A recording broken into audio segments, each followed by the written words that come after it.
Vote মিটতেই আগ্নেয়াস্ত্র সহ কুখ্যাত দুষ্কৃতী গ্রেপ্তার। ভোটের সময় এলাকা ছাড়া থাকলেও ভোট মিটতেই এলাকায় ঢুকে হুমকি তোলাবাজি অভিযোগে কুখ্যাত 3 দুষ্কৃতীকে গ্রেপ্তার করল শ্রীরামপুর থানার পুলিশ। এরই সাথে এদের কাছে থাকা দুটি ওয়ান শাটার বন্দুক ও দুটি কার্তুজ বাজেয়াপ্ত করেছে পুলিশ। শ্রীরামপুর থানায় এক সাংবাদিক বৈঠকে ডিসিপি অর্ণব বিশ্বাস জানান, এর প্রত্যেককেই কুখ্যাত দুষ্কৃতী। একাধিক এলাকায় তারা তোলাবাজি, ভয় দেখানো সহ বিভিন্ন অসামাজিক কাজ করত। ভোট মিটতেই গতকাল তারা এলাকায় ঢুকে এবং হিংসা ছড়াবার কাজ করার জন্য শ্রীরামপুর মানিকতলা এলাকায় জড়ো হয়েছিল।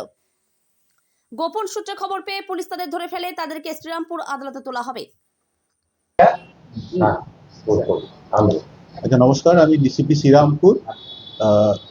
দুটো সেপারেট ইনসিডেন্টে গতকাল আমরা শ্রীরামপুর থানার যে পুলিশ টিম তারা সাফল্যের সাথে 4 জন ক্রিমিনালকে আমাদের কালকে ধরে। কালকে বেলার দিকে আমরা খবর পাই মাহেশ এলাকায় কুখ্যাত ক্রিমিনাল, এর আগেও কেস রেকর্ড রয়েছে, রঞ্জিত এলিয়াস কেলো, ও এলাকায় দলবল নিয়ে ঢুকেছে। প্রাইমারিলি আমরা চেস করে ওখান থেকে 3 জনকে প্রথমে ধরি। তাদের কাছে আর্মস, মানে ওয়ান শাটার, যেগুলো আপনারা একটু আগে আমরা ডিসপ্লে করলাম, আর শাবল, এই জাতীয় ইমপ্লিমেন্টিং আর্টিকেলস পাওয়া যায় 3 জনের সাথে আলাদা করে। এবং পরবর্তীকালে কেলোকে আমরা আর্মস সমেত আলাদা জায়গা থেকে ধরে ফেলি। আমাদের ভোট নির্বিঘ্নে শান্তিপূর্ণভাবে শেষ হয়েছে, আপনারা নিজেরাও জানেন। ভোট পরবর্তী সময়ে এলাকায় কোনো বড় ধরনের কোনো ঝামেলা হয়নি। তো তার মধ্যেও এরা কি কারণে এলাকায় ঢুকেছে, এলাকায় শান্তি শৃঙ্খলা বিঘ্নিত করার চেষ্টা করছে, আমরা সেগুলো খতিয়ে দেখছি। এদেরকে স্পেসিফিক কেসে অ্যারেস্ট করে আমরা এদেরকে পুলিশ কাস্টাডিতে নিয়ে আসবো। কি উদ্দেশ্যে জড়ো হয়েছিল, কি কারণে, সেটা আমরা পরবর্তীকালে খতিয়ে দেখব।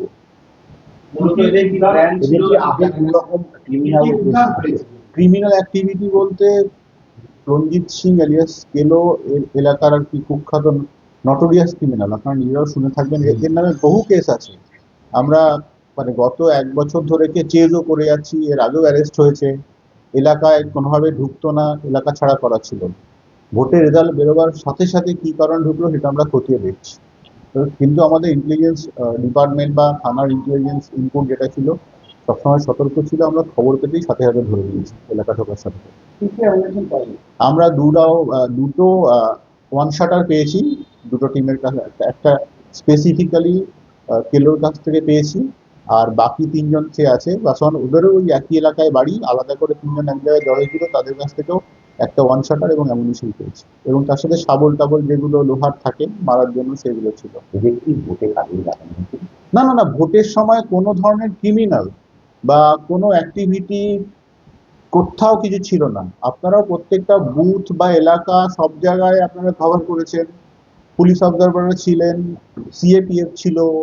ভোট নির্বিঘ্নে শান্তিপূর্ণভাবে হয়েছে, মানুষ নিজের ভোট নিজে দিয়েছে, তারপরেও এলাকায় কোনো কোনো সমস্যা হয়নি। তাহলে আপনাদেরও নজরে আসতো, আমাদেরও নজরে আসতো। আমরা দিন রাত সারাদিন ধরে কিন্তু টহল দিচ্ছি, এখনো অব্দি কন্টিনিউয়াস চলছে, 24 ঘন্টার জন্য টহলদারি চলছে। সিএপিএফ করছে, স্টেট পুলিশ করছে, আমাদের র্যাব বাহিনী আছে, ওসিরা দিন রাত সারাদিন জেগে আছে। আমরাও রাত্রেবেলা নাকা করছি, কালকে ছিল, আজকেও থাকবে সবাই। এই ধরনের কোনো ক্রিমিনাল অ্যাক্টিভিটি ভোটের সাথে কিছু যুক্ত আমরা পাইনি। ইনফ্যাক্ট যারা ট্রাবল মঙ্গার ছিল তাদেরকে আমরা থানায় এনে থানায় হাজিরা, তাদেরকে প্রিভেন্টিভ অ্যারেস্ট করে যাতে কোথাও কোনো সম্ভাবনাই না তৈরি হয় সেইটা আমরা করে রেখেছিলাম। এবং আমি এটা আপনাকে নির্দ্বিধায় বলতে পারি, মানুষ নিজের ভোট নিজে দিয়েছে। ইসিআইয়ের গাইডলাইন্সে আমাদের প্রত্যেকটা পুলিশ কর্মী এবং যা সব বাকি সব ডিপার্টমেন্ট, সিএপিএফ, সবাই আমরা একসাথে কাঁধে কাঁধ মিলিয়ে কাজ করেছি। তার ফলস্বরূপ শ্রীরামপুর সাব ডিভিশনে কোথাও কোনো সামান্যতম কোনো ইনসিডেন্ট আপনাদেরও চোখে আসেনি। আমরাও মানে খুব ভালোভাবে ভোটটা করাতে পেরেছি, এবং আজকের দিনেও শান্তি শৃঙ্খলা সব বজায় আছে, সেগুলো আপনারাও জানেন। এরকম কোনো অ্যাক্টিভিটি আপনাদের দেখা যাচ্ছে? কোন অ্যাক্টিভিটি? আগামী দিনে এই ধরনের আরো পদক্ষেপ নেবেন? না না, আমরা এই ধরনের পদক্ষেপ বলতে ক্রিমিনাল বা কোনো রাউডি এলিমেন্ট বা যারা ট্রাবল তৈরি করে এলাকায়, তাদের আগেও অ্যাকশন নিতাম, পরেও নিতে থাকবো। এটাই আমাদের কাজ। কিন্তু ভোটের গণনা শেষ হওয়ার পরে বিক্ষিপ্তভাবে বিভিন্ন জায়গায় শুরু হয়েছে। ছোটখাটো ঘটনা কিছু হয়েছে, স্লোগানিং দেওয়া বা কারো বাড়িতে ঢিল ছোড়া বা যেগুলো বন্ধ হওয়া পার্টি অফিস কোথাও সেখানে কাজ ভেঙে দেওয়া, সেক্ষেত্রে আমরা অ্যারেস্টও করেছি।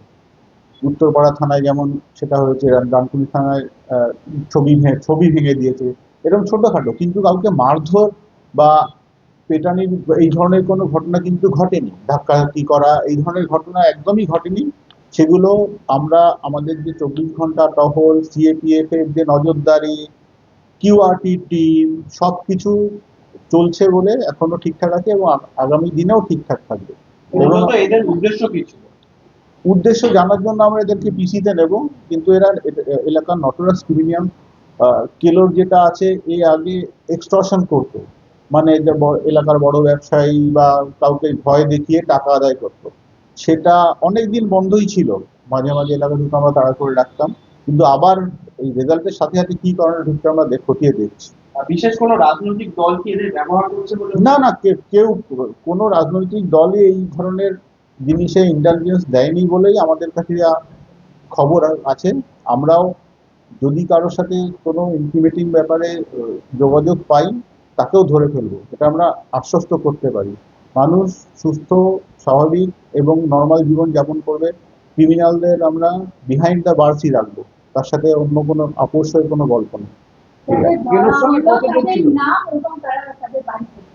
আচ্ছা, এই নামগুলো বলে দিই। রঞ্জিত সিং অ্যালিয়াস কেলো, ওর বাড়ি হচ্ছে গিয়ে মাহেশের ওই অঞ্চলেই, ওখানেই থাকে। তার সাথে কেলোকে আমরা আলাদাভাবে ধরেছি, আর তিনজনকে একসাথে ধরেছি। সে হচ্ছে রঘু পাসওয়ান অ্যালিয়াস ছোট্টু পাসওয়ান, ওর বাড়ি হচ্ছে মানিকতলার ওইখানে। রবি দাস, সে আপাতত শেওড়াফুলির ওদিকটায় থাকতো, ওর অ্যাকচুয়াল বাড়ি তারকেশ্বরে। আর রোশন সিং, তার বাড়ি হচ্ছে গিয়ে রামপুরিয়া জুট মিল যেটা আছে মাহেশ শ্রীরামপুর ওখানে। তাদের কি আগে কোনো ক্রিমিনাল রেকর্ড আছে যে ছাড়া বাকিদের?